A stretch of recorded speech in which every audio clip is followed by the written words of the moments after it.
Iron Man already knows how to kill the Hulk. Deep down, in his darkest labs, Tony Stark has coded the algorithm, forged the nanotech, and stockpiled the gamma inhibitors to snuff Bruce Banner's green juggernaut in a heartbeat. It's the ultimate contingency against a threat he helped unleash, and it's far more brutal than anything we've seen on the big screen. Behind the perfect quips and gleaming armor lies an obsessive strategist. Tony dissected Banner's molecular structure frame by frame, mapping the exact frequency of his gamma resonance.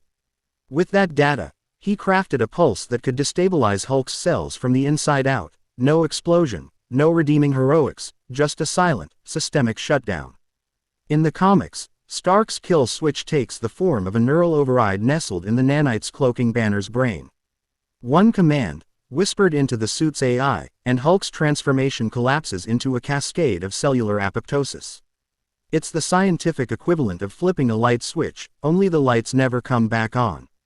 What makes this so unsettling isn't the method, but the intent. Stark designed this weapon not for an alien armada or a rogue AI, but for his friend's alter ego. He's willing to cross the line between defense and preemptive murder because, in Tony's mind, the risk of Hulk rampaging outweighs any moral cost. Imagine the fallout if this ever leaked to the public.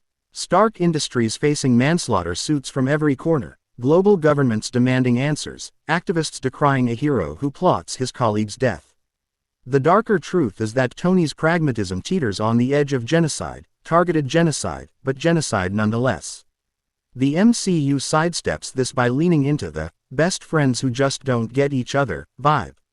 Banner and Stark bicker over science fair pranks. They never exchange death sentences behind closed doors. But in the pages of Marvel lore, Tony's worst-case scenario is a meticulously orchestrated execution. It doesn't end with a single lethal pulse.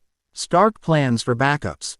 Gamma-absorbing drones patrol every city, emergency nanite injections guarantee compliance, and an encrypted failsafe in Rhodey's war machine suit can override Tony's own commands, if Rhodey still trusts him enough to pull the trigger.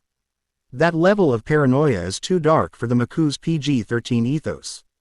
They can't show a grieving genius who codes kill protocols against his own creation, wrestling with guilt as he flips the metaphorical switch. Instead, they give us Hulk's big green tantrums and Tony's witty comeback lines. But the real story, Tony Stark as reluctant executioner, is a masterpiece of moral horror. It exposes the terrifying logic of heroic preemption. If you can end the threat, aren't you obligated to? Even if that means crossing a red line you'll never be able to uncross.